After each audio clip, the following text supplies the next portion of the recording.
Hola, le damos la bienvenida a esta nueva temporada del podcast de Arquitecto, un punto de encuentro e intercambio de experiencias sobre la arquitectura, la ciudad, la historia, el diseño, el arte y la cultura en general en la República Dominicana. Soy Carmen Ortega González y esta vez me acompaña Lourdes Periche y vamos a iniciar con un episodio muy especial que conecta precisamente con nuestras raíces y nuestra identidad cultural. Vamos a hablar del Centro Cultural Taíno Casa del Cordón, un espacio dedicado precisamente a la promoción del legado taíno y que ha revitalizado, forma parte de la revitalización que se está haciendo de los espacios culturales en nuestra ciudad colonial. Y para hablar de eso tenemos hoy un invitado muy especial, el arquitecto José Enrique del Monte, colega y muy amigo, sobre todo amigo. Y permítame decirle un poquito más formal quién es él. José Enrique es arquitecto, historiador y crítico de arquitectura con maestría en conservación de monumentos y doctorado en lingüística y literatura. Tiene formación en urbanismo, historia de la arquitectura y arquitectura verde en instituciones de España, Estados Unidos y Argentina. Desde su firma ha desarrollado proyectos de rescate patrimonial y arquitectura reconocidos nacional e internacionalmente. Es docente desde el año 1991 y ha sido decano de arquitectura de la UNFU y viceministro de Patrimonio Cultural. Es autor de importantes publicaciones como la Guía de Arquitectura de Santo Domingo y preside la Fundación Erin Walter Palm.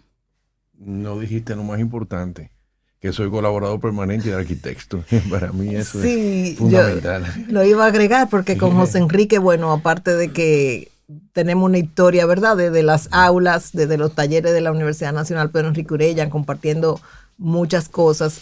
Bueno, José Enrique siempre ha sido un colaborador permanente y asesor también cuando es necesario de nuestra publicación. Así que nosotros con mucha alegría aquí te recibimos.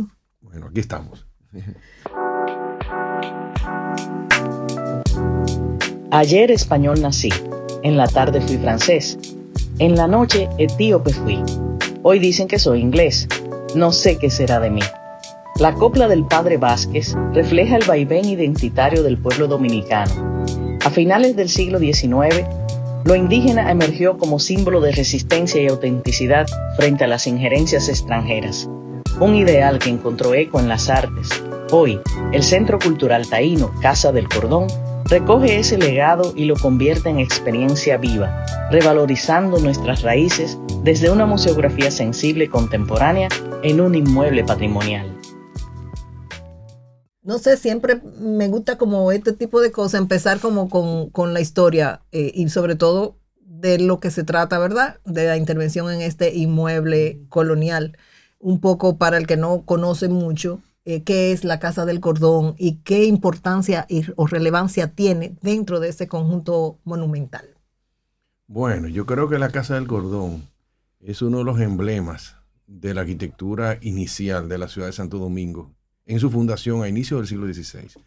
Es una edificación que fue realizada precisamente en la primera década de ese siglo y que sirvió de modelo para muchas otras. Se concibió como una casa real, es decir, como una casa para albergar personajes importantes, además de ser la propiedad de Francisco de Garay, un allegado a Cristóbal Colón, que llegó en el segundo viaje y logró hacer aquí fortuna y poder, acumular poder, de manera tal que él se mantuvo en la conquista tanto de la isla de Santo Domingo como el de la región. Después de haber hecho peripecias y darle la vuelta a todo el Caribe, logrando fortuna y adquiriendo territorios, la muerte le alcanzó años después, en la década del 10, ya en México, precisamente al otro día de haberse casado con una indígena. Oye, qué interesante. Wow. Entonces se casó allá y al otro día por una enfermedad, una fiebre que tenía, falleció. Él edificó esa casa posiblemente antes de que la ciudad se trasladara. La ciudad estaba en la margen oriental y esa propiedad la tenía él, igual que Tapia, igual que otros de los primeros habitantes de Santo Domingo, para sembradíos y para abastecimiento y para corrales. Dicen las investigaciones que probablemente esa casa o esa propiedad sirvió para ser un punto importante en el trazado de la ciudad. Entonces, como localización, como hito, nos marca a todos. O sea, es la génesis de la ciudad frente a esa casa, recuerden que la historia nos cuenta que estuvo la Plaza del Contador, que fue la primera plaza que tuvo la ciudad y la más importante. Entonces Garay la diseña con materiales, la construye con materiales nobles por una decisión real. O sea, no fue simplemente que él quería tener una casa de esa categoría, sino porque después de un huracán que azotó Santo Domingo, destruyó la mayoría de las primeras casas, entonces el rey o los reyes católicos decidieron, mediante cédula real, prohibir que las casas se hicieran con materiales que no fueran duraderos. Y empieza entonces la construcción, la mampostería. Las canteras estaban cerca, relativamente cerca, en Santa Bárbara, y él fue lo primero que comenzó a trabajar en sillería, que es la manera más costosa y más delicada de trabajar la piedra caliza. Y probablemente el engalanamiento principal que tiene la propiedad, que es el portal de la fachada, es posterior, pero posterior unos años después. Porque en principio lo que había era la propiedad en sí misma, el albergue, pero con la llegada de artesanos importados por Diego Colón y María de Toledo para el Alcázar de Colón, entonces aprovecharon esa presencia de esos artesanos y lo contrataron para hacer el portal con el cordón franciscano que representa la orden, que fue la primera orden que se estableció, a la cual pertenecía Francisco de Garay. Entonces, Garay pertenecía a esa orden y él, para darle realce a su casa y mediante su advocación, representó ese cordón franciscano como un símbolo de pobreza. Oye, qué interesante, un símbolo de pobreza, pero con un engalanamiento importante. Se dice que Garay también fue el financiador, parte del financiador del monasterio de San Francisco. El portal que daba a la entrada del monasterio tiene también un cordón franciscano que es de la misma época. Lo importante es que para nosotros los dominicanos es asombroso cómo ese portal se ha mantenido intacto en 500 años. Si bien toda la arquitectura colonial sufrió modificaciones, transformaciones, adaptaciones, eliminación de vestigios nobiliarios en sus fachadas, la Casa del Cordón lo mantuvo. Es decir, que ese edificio pasó toda la colonia, la etapa de pobreza, pasó la dominación haitiana, pasó la república, pasó todo lo que tenía que pasar y la fachada, el cordón se mantuvo intacto. Lo cual debe, señalar el significado que tenía para la colonia y la importancia, o sea que se reconocía en cierta forma, ¿verdad? Hasta la belleza del portal. Sí, yo creo que sí. Era extraño, además, era una casa del cordón como habían otras casas del cordón en la península ibérica, o sea que era una tradición medieval española y portuguesa también. Y entonces tener esa casa representativa frente a la plaza más importante de la ciudad, que era la Plaza del Contador, mantenía como una elevación del nivel de lo que era Santo Domingo, que fue definitivamente exaltada en las crónicas del siglo XVI como una gran ciudad, una ciudad de una escala y una fuerza y una presencia que todavía nosotros tenemos que reconocerle. Y ya en términos históricos también allí se albergaron personajes importantes, además de su propietario, Francisco de Garay. Sí, es elemental que en una propiedad de 500 años hayan pasado muchos buenos residentes, como también otros no tan memorables. Quizás el menos memorable fue Francis Drake, que la ocupó para colocar ahí el sitio donde él iba a pesar el rescate que estaba exigiendo para liberar la ciudad en el año 1586. Entonces tenía la balanza se ocupó en ese lugar y eso marcó un poco la casa. Pero también hubo residentes interesantes. La misma familia de Diego Colón duró unos años viviendo ahí porque estaban construyendo el Alcázar y mientras duró la construcción del Alcázar ahí hicieron familia y nacieron los hijos, etc.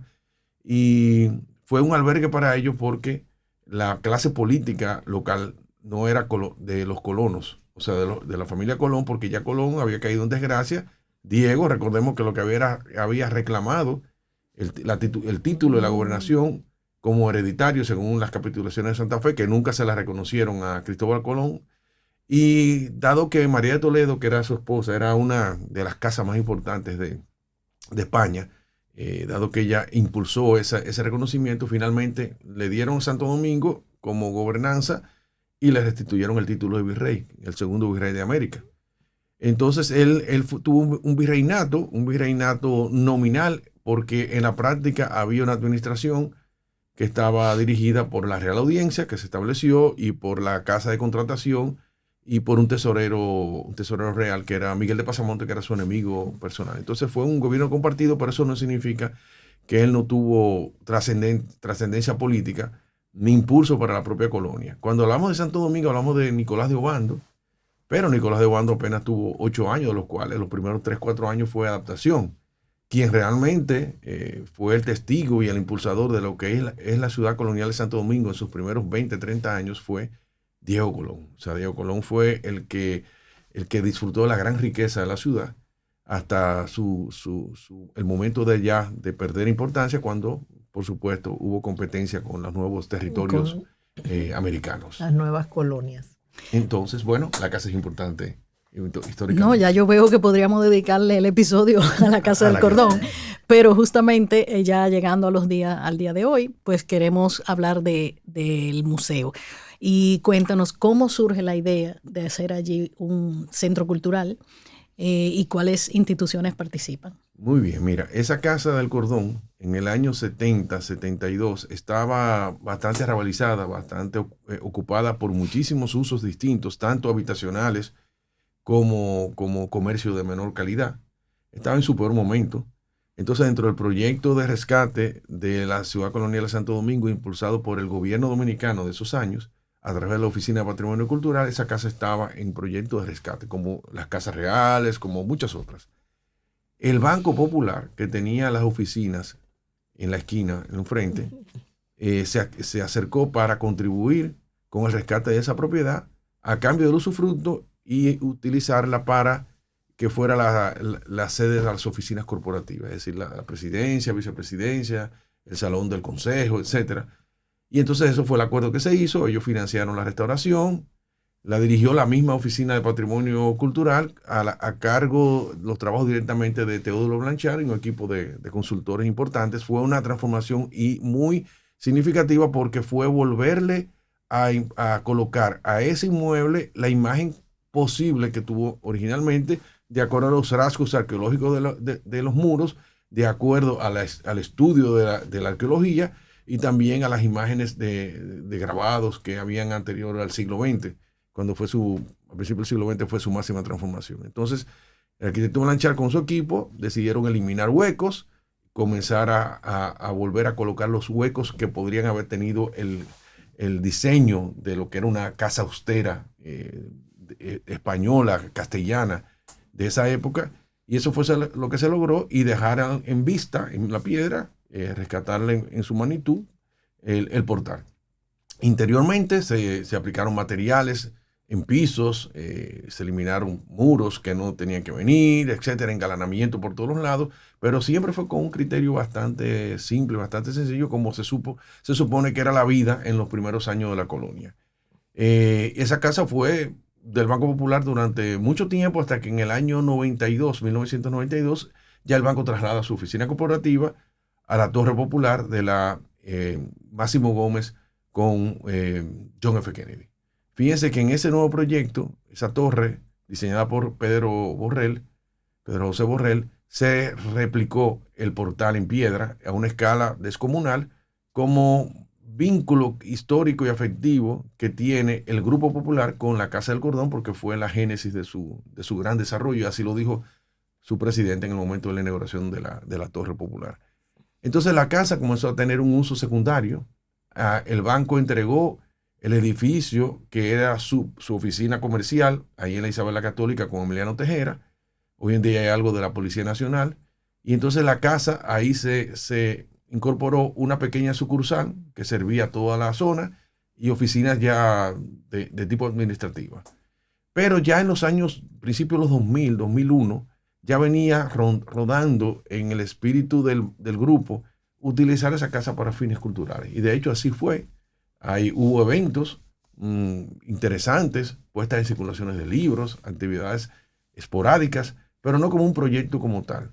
Cuando ya querían desarrollar ese proyecto, vinieron las normas prudenciales del año 2003, que impidió que los bancos tuvieran propiedades ajenas y negocios ajenos a su naturaleza.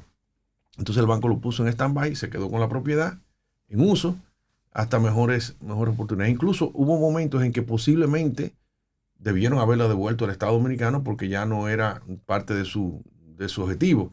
Pero se quedaron renovaron la relación y tienen la casa todavía mediante ese acuerdo.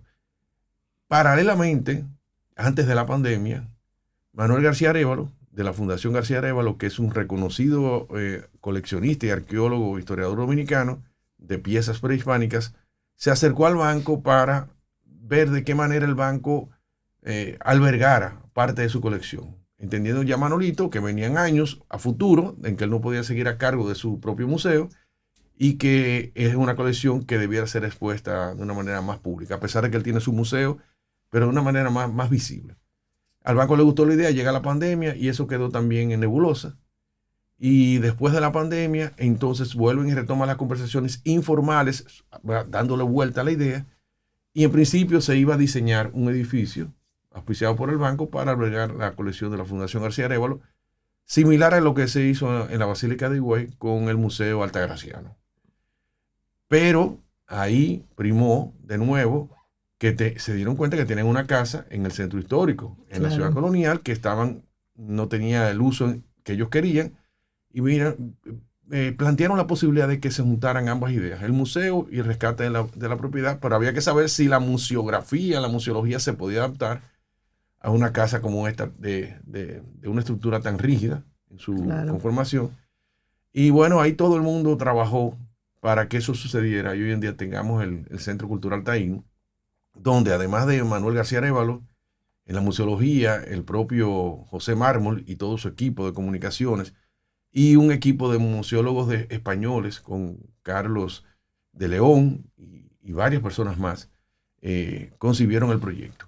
Entonces ahí en el año 2022 inició la intervención, una intervención que contó por supuesto, con la aprobación de los organismos correspondientes y que tuvo a cargo de Patricia Ritt Vaquero. Patricia Ritt como interiorista, como interventora, con el equipo del propio Banco Popular, empresas contratadas para la ejecución y además de eso el acompañamiento, la asesoría de Virginia Flores para preservar el inmueble. Entonces en esta oportunidad se hicieron dos cosas. De nuevo se hizo arqueología, de nuevo se estudió la casa, de nuevo se vio la posibilidad de incorporar tecnología a un inmueble del siglo XVI acorde a los requerimientos que iba a tener el museo en términos de seguridad, en términos de data, todo lo que se requiere para un centro cultural, y también eliminar algunos elementos que podían ser eliminados porque habían sido incorporados en el año 74 y que ya no eran necesarios. Entonces ahí vino el proyecto que a mi juicio quedó a la altura que esperábamos, porque enaltece el inmueble y permite que la colección se exhiba con un nivel impresionante, tanto a nivel didáctico como a nivel estético y visual. Es una presentación muy cuidada. Yo tuve la oportunidad de ver todo ese proceso, ver cómo se tomaban decisiones para cualquier detalle que tuviera el museo en términos de iluminación, colocación. Ya está circulando Arquitecto 126. Búscala en nuestros puntos de venta. Visita nuestro sitio web o escríbenos al 809-732-7674.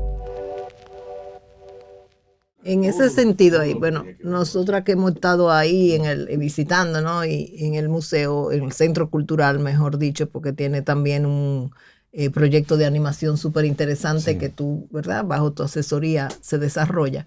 Pienso que debe haber algunos desafíos interesantes que hubo que vencer, ¿no? Claro.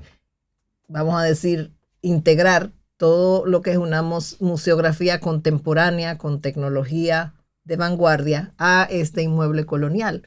Y quizás al mismo tiempo podemos hablar un poco del recorrido, las salas museográficas para los que no han ido, bueno, pues también les sirva de invitación, ¿no? A visitar este centro que realmente cumple y representa todo lo que tú has comentado, ¿no? De la funcionalidad, la estética, la contemporaneidad. Pienso que uno de los retos que tuvieron el equipo que trabajó ahí, los diseñadores, es que todo cupiera en el espacio disponible. O sea, no había forma de tú crecer. ¿Hacia dónde vas a crecer? No puedes hacia arriba, no puedes hacia los lados. Entonces había que concebir el proyecto con lo posible, con lo que estaba. Y sin embargo, se hizo de una manera tan cuidadosa que hoy en día funciona cada uno de los objetivos, las piezas que tenían que estar en el proyecto. Salvo quizás que uno quisiera que hubiese salones de almacenamiento y otras cosas que siempre son necesarias, pero hay que adaptarse. O sea, que no necesariamente eso tiene que darse. Entonces, lo interesante es que el museo como tal, porque es un centro cultural que alberga un museo, es decir, tiene una colección maravillosa de primera categoría, porque las piezas escogidas por Manuel García Arévalo fueron quizás de las mejores que tiene su colección. Él tiene también otras piezas maravillosas, pero para esta exhibición hay que entender que no eran muchas piezas similares, sino piezas representativas de cada una de las áreas que nos llevan a la cultura prehispánica, a la cultura de nuestros aborígenes. Entonces, recuerden que hay aborígenes taínos, pero hay 6.000 años antes de los taínos, o sea que hay una acumulación de cultura que tenía que exhibirse. Entonces, ese museo se le dejó la segunda planta. Entonces, en la primera planta se concentró la historia de la propia Casa del Cordón, porque se trata de un inmueble que merece que sea conocido, tanto para los dominicanos como para los visitantes extranjeros. Una sala de exposiciones temporales que le mantiene vitalidad, le da vitalidad al centro cultural. Una tienda que no tiene como objetivo mercurial, sino precisamente exponer, fomentar la artesanía dominicana de calidad, de diseño, de calidad, de buena factura, y también con alguna relación a la herencia prehispánica, de los materiales prehispánicos que se usaron aquí con evolución. Hay de todo, y el objetivo del centro cultural es que el visitante tenga de cerca lo que están produciendo los grandes diseñadores dominicanos y los tradicionales para validar lo que es la cultura hereditaria nuestra. También, igualmente, perdón, esas áreas que menciona, pues le sacan un partido al patio, al hermoso patio colonial, ¿no? Que el patio es una maravilla, porque el patio, además de a mi gusto, ¿no?, quedó muy agradable y muy armónico con la casa, lo viejo y lo nuevo. También cuenta con una cafetería de primera calidad que está donde originalmente estuvo el pozo medianero histórico de la casa, que posiblemente no era medianero, sino que quedaba en el centro de una propiedad mucho mayor, pero con el paso de los siglos la casa se fue reduciendo y se quedó en ese inmueble que conocemos. Entonces, como ustedes saben, ese patio airea el lugar, le da luz, le da una climatización natural interesante, y además lo hemos usado para las actividades culturales que estamos desarrollando. Cuando llueve, entonces hacemos las actividades dentro, en el foyer, en el atrio interior, que se acomoda bastante bien y que es muy agradable. Tengo una curiosidad, José Enrique. Cuando lo visité, me gustó mucho todo, pero en particular me llamó la atención esas proyecciones en el piso. ¿Cómo se logra eso tan maravilloso? Mira, hay una tecnología de primera. Cuando digo de primera, que se está usando en el mundo actualmente. Yo creo que lo que se usó para el Centro Cultural Taíno es la vanguardia de la museística mundial.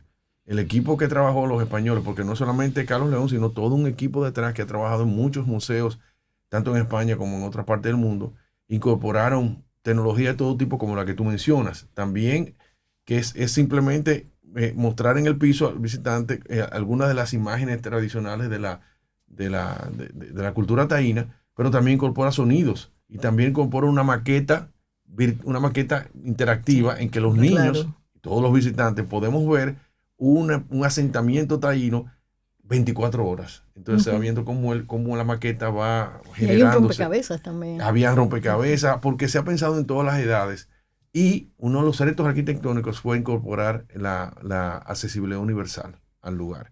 Había que colocar un elevador. Entonces, ¿dónde colocarlo? ¿Cómo colocarlo? ¿Cuáles eran los requerimientos? Y se logró utilizarlo. Y mira que ha sido bastante útil, más de lo que uno se imagina, porque siempre pensamos en personas con silla de ruedas, pero hay que pensar en familias que llevan niños en coche, personas que tienen un impedimento de movilidad porque tuvieron un accidente, que están recuperándose de una pierna, o adultos mayores, que la escalera es bastante elevada, entonces se van por el elevador. O sea que ha sido un acierto interesante. Y algo que no se ve, y es toda la parte de las instalaciones, que se hizo con todo el rigor. No se ve porque hay una pared que es un calado en ladrillo en el patio, y detrás de eso están todos los equipos Son una estructura metálica calculada para que no sucedan situaciones Los inesperadas, los siniestros inesperados. Y también se cuenta con independencia de energía eléctrica, porque todo es con paneles solares. Hay una capacidad instalada que mueve todo el lugar. ¿El museo completo? El museo completo lo mueve. Entonces ahí tenemos un cuidado en las vitrinas. No sé si se dan cuenta la belleza de esa vitrina, la confección de esas vitrinas.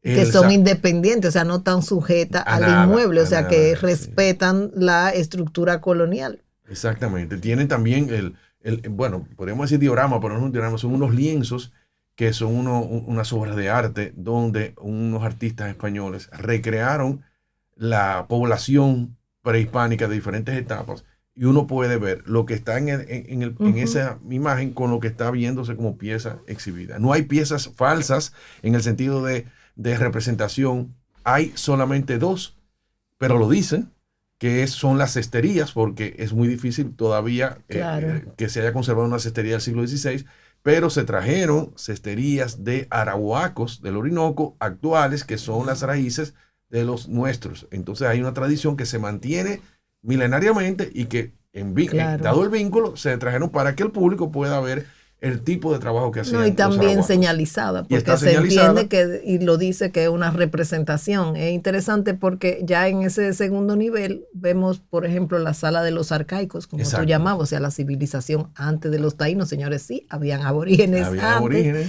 Está después la civilización taína, hay una sala dedicada a toda la cosmovisión y a la que es súper interesante, ¿no? Donde y por supuesto también un objeto que creo que llama mucho la atención, y veo a todo el mundo haciéndose sus fotos, sus selfies, y es la canoa. La canoa. Pero como primer elemento. Réplica, ¿no? Sí, la canoa es una donación de Puerto Rico, el Instituto de Cultura puertorriqueña, un tronco. Es una canoa del tamaño de lo que se usaban para los manglares. Había canoas de ese tamaño, pero había canoas que eran las que se usaban para comunicarse entre las islas, que ocupaban 40, 50, 60 personas de un solo tronco. Y es un medio de navegación tan idóneo que Colón inmediatamente en su primer viaje ya incorpora inclusive la palabra canoa al primer diccionario de la lengua española, porque fue la primera que se utilizó. Y es un tronco que se va por las corrientes marinas. O sea, se usa ayuda, pero no permanente, sino pues se impulsan, se guían, pero se van por la corriente y así conquistaron todo el Caribe. Y creo que para el visitante encontrar ese primer elemento es algo que te ubica inmediatamente en lo que vamos a vivir en el recorrido, y también, ¿por qué no?, una alegoría al recorrido que vamos a hacer, porque es un elemento, ¿verdad?, de navegación y de traslado. Hay una pieza que es muy icónica, que es el dujo, o dujo, ¿sí? Que es como un asiento, ¿no? Yo la veo pequeña, pero eso se reproducía grande, o sea, podía ser un mueble para podía ser sentarse. Más grande, pero normalmente es que la idea de sentarse no la tenían en la cultura taína. Se sentaba solamente el veíque o el cacique. Después todo el mundo se sentaba de cuclilla, y el mismo cacique y el mismo veíque se sentaban de cuclilla apoyado en ese dúo. Pero ese dúo, fíjate que tiene marcas zoomorfas o antropomorfas, que es lo que le da el sello personal a cada cacique, y lo enterraban con su propio dúo, o sea, era parte de los ritos funerarios. Pero hay piezas maravillosas ahí. Bueno, ahí está el semí de madera. El semí de madera es una preciosidad. Hay inhaladores que son únicos, hay deidades de todo tipo, hay espátulas vómicas. Está la representación de un enterramiento de un cacique en escala natural, hecho por el mismo equipo que hizo esos tipos de representación para la película La Sociedad de la Nieve, que es casi muy real. De hecho, hay un cuento muy bueno que cuando todavía estamos montando en el museo las piezas, una noche estaba una de las ejecutivas de las que estaban con nosotros allá, y fue a la segunda planta y estaba esa pieza de ese cacique enterrado en un salón oscuro, y entonces cuando ella entró y lo vio, ella creía que era una persona y le dio un susto grandísimo, porque es tan real que uno quiere la toca. Eso no se hace. Sí, es muy real, muy real. Ya. Bueno, hay que verlo ya en otra dimensión, o sea, saliéndonos de la Casa del Cordón, lo que representa en todo lo que es ahora el proyecto Ciudad Colonial, ¿no? Y la oferta cultural. ¿Cómo lo ves en términos ya de, vamos a decir, de alcance, de importancia para este proyecto que se está desarrollando ya desde hace varios años? Mira, hubo algo muy interesante en el equipo del centro, y es que 3-4 meses antes de abrir las puertas, ya hubo todo un acercamiento muy directo con todo el que interviene en el centro histórico. Estamos hablando desde la comunidad simple, la comunidad organizada, los guías turísticos, las personas que tienen comercios allá en la zona, los otros centros culturales que tiene la ciudad colonial, incluso los centros culturales que pertenecen a otras instituciones bancarias.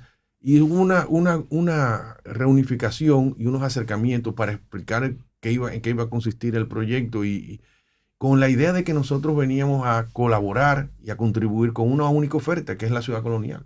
O sea, no se trata del Centro Cultural Taíno o el otro centro, sino que es la ciudad colonial. Y como ciudad colonial, entonces tenemos que tener ofertas distintas para la experiencia de visitar la ciudad colonial, y creo que se está dinamizando de una manera muy acelerada, y también vendrán otras ofertas muy prontamente a sumarse y a competir de una manera no de competencia ruda, sino una competencia positiva, que las ofertas sean para todo tipo de público y permanentes. O sea, esa yo creo que es la clave para que nuestro centro histórico se sostenga. Incluso sueño con ver esos tickets como nos lo venden en otras ciudades, de la red de museos, que tú compras un ticket y tienes ya el circuito de X cantidad de centros y museos que tú puedas visitar. Sí, el reto está en nosotros, en la oferta dirigida que tienen los grupos que manejan, las personas que manejan grupos, es decir, Exacto. que tienen como una ruta que ellos ya la tienen establecida, y entonces vencer eso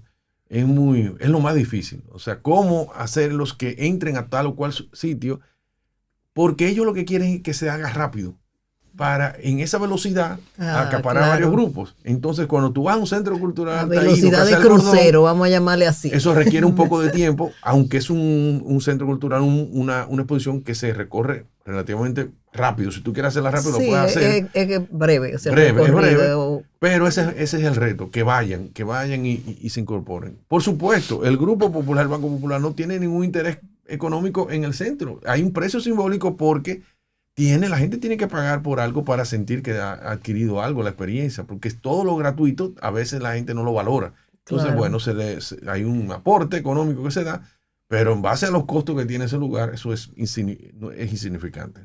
Bueno, definitivamente que la zona ya cuenta con varios museos muy interesantes, con tecnología de punta.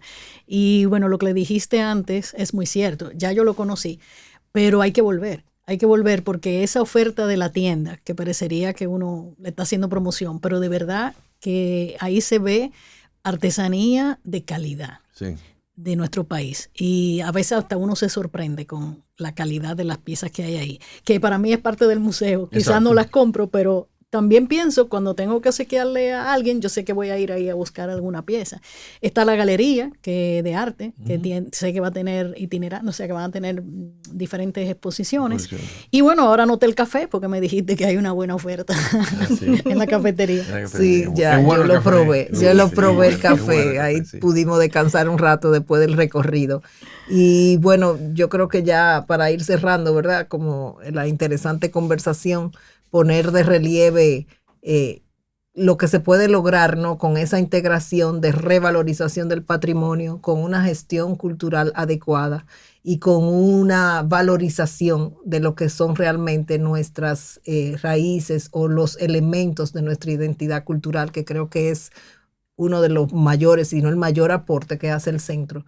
Y es que esa cultura taína, que muchas veces lo olvidamos, solamente cuando decimos casabe que nos acordamos, pero realmente es muchísimo más de ahí, y es tan necesario como a nivel educativo para toda la ciudadanía, sí. No solamente para las personas pues, que por nuestra profesión pues, hemos estado relacionados directamente con estos temas. Así que de verdad creo que es sumamente un aporte muy bueno, hay que reconocérselo al Grupo Popular, y también, bueno, pues a todo esto profesional y este equipo multidisciplinario que nos consta. Yo creo que para más detalles pueden buscar la edición 126 que ya está circulando, donde van a encontrar muchísimo más detalles, a una colaboración editorial también de José Enrique del Monte y también de Manuel García Arévalo, que nos hizo también el honor pues de escribirnos un poco sobre su colección y su visión y la importancia de todo esto. Nosotros sumamente felices, quizás alguna cuenta de Instagram donde podamos seguirte a ti o al centro. Sí, Casa del Cordón, así mismo, @Casa del Cordón, ese es Claro, la dirección. Y hay todo un programa de animación cultural que se realiza un poquito, si quieres decirnos cada cuánto tiempo son las charlas y temas muy interesantes relacionados a todo esto. Sí, yo quería recalcar un poco esa oferta periódica de actividades, porque lo que trata es de desmenuzar un poco todo lo que envuelve la cultura taína, no desde el punto de vista estático, de visualizarla y aprendérsela, sino también de reconocer que hay muchos elementos en esa cultura que forman parte del presente nuestro. Lo que estamos haciendo precisamente conversando y hablando de los espacios que ellos ocuparon, el tipo de alimento que ellos tenían, la lengua que hablaban, todo, la sangre, la composición de la sangre de los dominicanos, que tanto tiene de taíno. O sea que hay un programa cada 2 miércoles. O sea, cada mes tenemos dos miércoles a las 7, abierto al público, gratuito. Pueden acercarse, seguirnos en las redes. Es el segundo miércoles, el último miércoles de cada mes. Casi siempre sin falta, ese es el día. Entonces, bueno, acérquense y van a disfrutar muchísimo. Pues buenísimo. Encantada de tenerte aquí, José Enrique. Bueno, yo feliz. La verdad que casi fue un monólogo, pero me encantó. Bueno, perdóname. Es que cuando tenemos buenos comunicadores, eso fluye. Ahí la entrevista es fácil, nos lo ganamos fácil. Pero bueno, de verdad, gracias. Siempre un deleite escucharte, José Enrique, porque sabemos que tú te has preparado y que le pones sobre todo mucha pasión a todo esto. Sí, bueno. Así que gracias. Y a todos ustedes, pues también gracias por acompañarnos y hasta la próxima. El arte moderno encontró en lo tribal una fuente de formas estilizadas y simbólicas. En ese mismo espíritu, los artistas dominicanos retomaron la estética taína como ruptura con el academicismo. Pero el legado taíno no vive solo en el arte, vive en nuestro idioma, en palabras como hamaca, batata o areíto, en los alimentos que compartimos, en los objetos de barro, en el tejido, los juegos, las creencias y los ritos. El Centro Cultural Taíno Casa del Cordón nos invita a reencontrarnos con esas raíces que habitan lo más profundo de nuestra identidad. Visita nuestro sitio web arquitexto.com, únete a nuestra comunidad en las redes sociales Arquitexto RD, suscríbete al canal de YouTube, danos un me gusta o déjanos un comentario.